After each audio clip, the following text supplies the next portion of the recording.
problems. And I think some of the criticism of Arsenal this year has been a bit over the top. The idea that if Slot wins the league in his first year, it's this hugely damning thing on Arteta. And I suppose that depends on how you view the way. No, I do think that's true, though. I do think that's true. I think if Slot comes into a situation and wins the league in his first year, when Arteta's been there all these years, and Arsenal fans have been telling us that as soon as Pep leaves, Arteta's going to just win the leagues. I think that is bad. I think the poor train of thought was that if City drop off, there's a guarantee that Arsenal win it. Liverpool, I felt, were disrespected in the summer. I remember the amount of dogs abuse I got for saying that I didn't think they'd be as good as this. But I don't think anyone did. To be fair. I said they'd be in the title race, and it got absolutely laughed at. If you look at the end of last season and look at the majority of neutral content creators, loads were just predicting a Liverpool drop off. So the irony in it is, if you got to look at the whole caboodle when it comes to these predictions, the Arsenal fans who said if City drop off, we will go on to win the league, they're right to the point, other than the fact that they've forgot about Liverpool. Because if Liverpool also dropped off like they expected, Arsenal now, and this is what's crazy, say Liverpool dropped off like everyone expected, but City and Arsenal seasons were the same, would Arsenal fans be as angry about the campaign as they are? If they were sitting top right now, think about all the things that Arsenal fans complained about and all the critique. If they were top of the league, the narrative would be different. The problem is when people have predicted, and you're right about that, LB, as soon as City have a slip up, we're there ready to go. They stopped. They didn't think about this guy. They did it in heavyweight boxing. How many years did we see? Who's the best? Deontay Wilder? Is it AJ? Is it Tyson Fury? No, it was a man you all ignored in Usyk. You ignored the best. You just forgot about him. You all wrote him off. And I think the problem here is Liverpool have been overlooked. And I know they changed manager, but it's how I view the way football clubs are run now. You can change a manager and still maintain your quality. And I think this is something Arsenal fans have to think about. Whether you're Arteta in, Arteta out, or indifferent, it doesn't matter. I don't think Arsenal fall off if they change manager. I don't think City will fall off if they change manager, as long as they get the right person. But even if they don't, you can change that person quickly. Exactly. This is what I don't understand. I feel you've built a pretty good squad. There's holes, like most squads. All of our squads have got holes in them. Even Liverpool, that are considered the best, they've got holes in their squad. I don't know if you'll ever have. And I don't know. Look, Man United, Arsenal, City, we're very fortunate football fans. We both can probably look in the last 30 years and name a season or two where we went, that squad is legitimately stacked, and I've got no concern. Man United between 2007 and 2009, and maybe in 1999, that period, I was like, yeah, do you know what? Our bench, our reserves, love it. Every other time since then, I've always had there's a problem there. There's a hole there. That ain't quite good enough. Madrid might win back-to-back La Ligas, and they've not got a Toni Kroos replacement. So you're never going to have a perfect squad. And I just think when it comes to winning, I do agree with what you're saying, Potsy, in large parts. I don't think Arsenal have been as bad as some Arsenal fans think this year, but equally, I don't watch with any emotion. So it's different for me watching you. The thing is, about the whole, Arsenal haven't been as bad as people are making out, but they've not been good enough.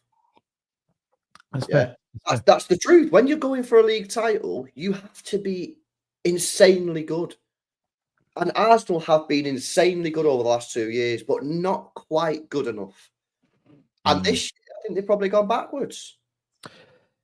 Yeah, no, listen, I feel like, and that can happen as well. And then what you need to hope for as Arsenal fans is that you're bored of looking at this, and it's a case of it was just a poor year. And look, I look at it this way as well. I'll play devil's advocate, because I might as well play the role that everybody thinks I have towards Arsenal. If a couple of results had been different, if a couple of decisions had gone their way, could the league table look? And that's why I think people that don't like Arteta or want him gone, they won't play this game. And I call it a game because it's a thought process.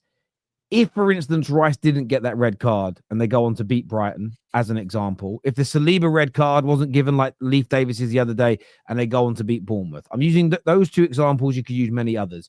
If they were top of the league, the performances are the same, the personnel is the same, the transfer window is the same, the dog was still here, the people that are turning, would you be as angry? And the reason why I think it's an important exercise to go through, important game to play with your own mind, is it really the performances you've got a problem with, or is it the results? And then you've got to look at it as, are you doing results-based analysis or is it performance-based? And which do you think is the worthwhile to focus on? Now, I'm not making a statement here. I'm just saying that I feel like sometimes it's a good point. When people have these conversations, everything's very polarized. Everything is very much, well, and I've seen this in the United fan base. Some of the guys online for years where it's been, wow, I need performances. We've had some performances, not got the victories under Amorim, where the structure's right. You can see what we're trying to do, and it's, we must win. But when we were just winning with managers you didn't like, you mentioned performances. So for me, what is it? I like people to be consistent in their analysis, essentially. So look, I think there are question marks for Arteta. I think he has to win tonight. I think Arsenal have to. I actually think you've got to win by 2 or 3 clear goals. And if you do, I think you get make the final. And then final, your final is probably going to be against Liverpool. Let's be honest. I cannot see Spurs. I can't see Spurs beating Liverpool over 2 legs. I look at how we had to defend yesterday to stop Sunday. Spurs have not got the facilities for that big man. They have not got the facilities to play that over 2 games and stop Liverpool. And we still conceded 2 goals. And I thought we defended very, very well for large parts of that game. And Spurs just don't have that in them with their injuries as well, I'm being fair. I think you've got to beat Newcastle tonight. My worry for Arsenal, and again, I say this, I'm a United fan, I want to win on Sunday, right? I think if the slot talk, the carnage, if Man United, 14th, new manager, shit squad, knock you out the FA Cup, I think the carnage could be very problematic.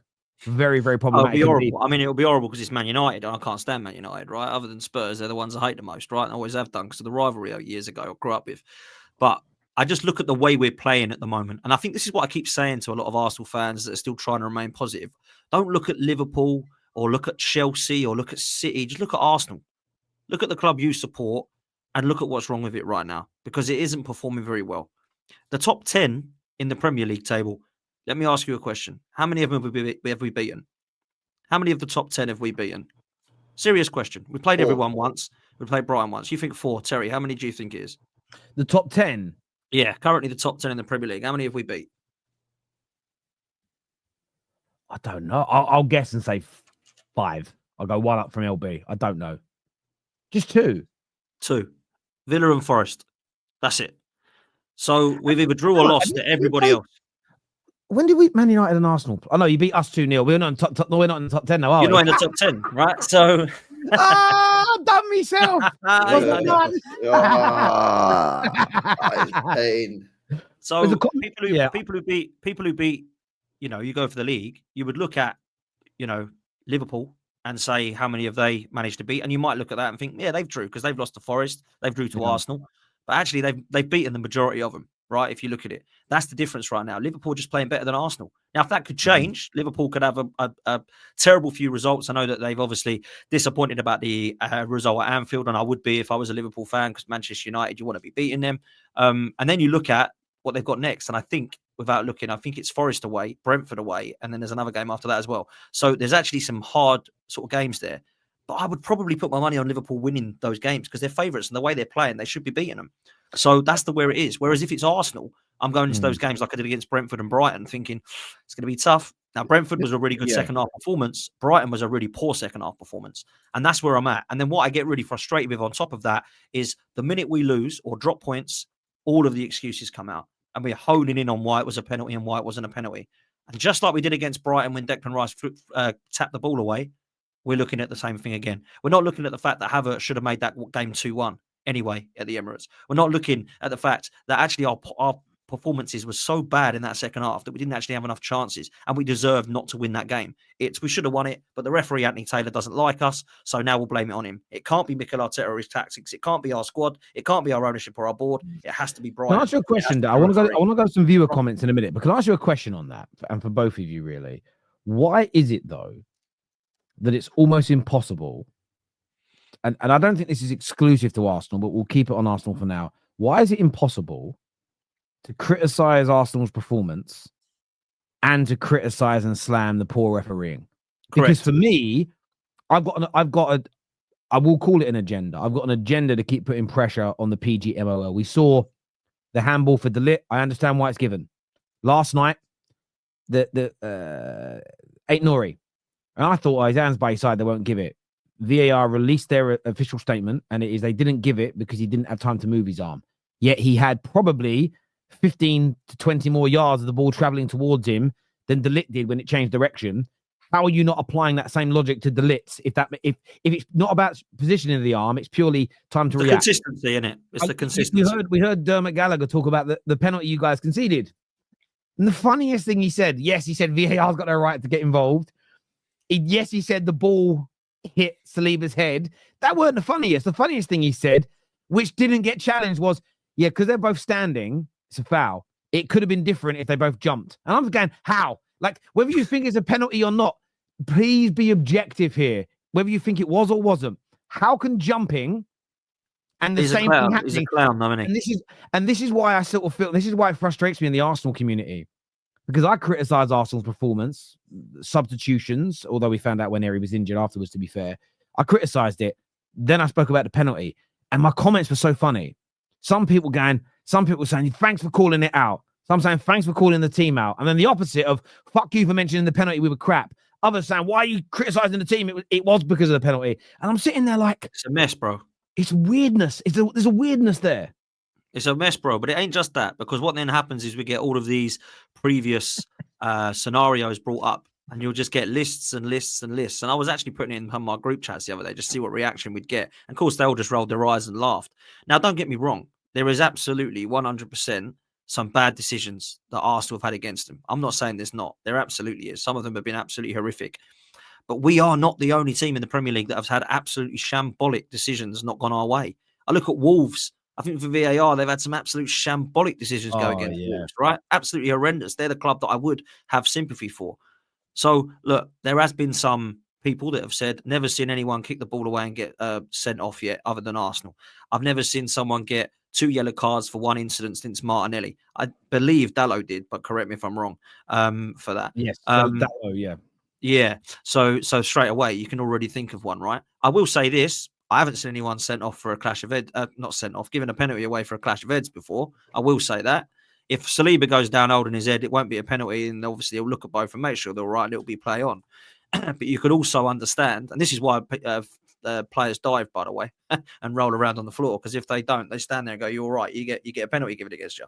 So I do think that there has been definite question marks over that, but I don't care about that, man, because our performance was so bad.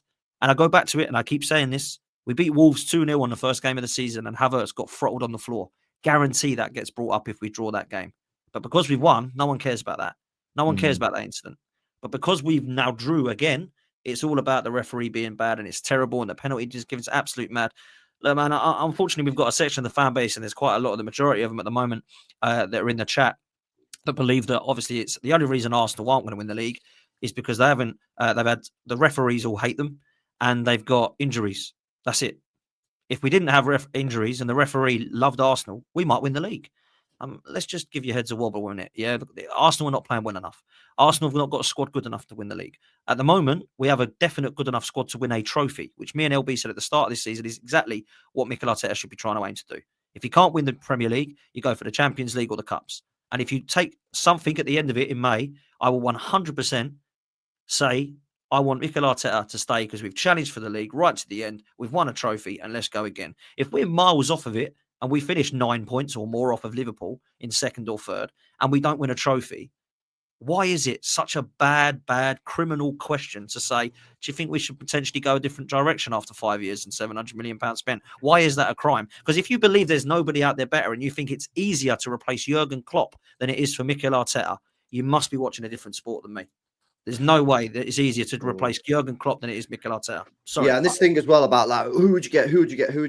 It's a dead question.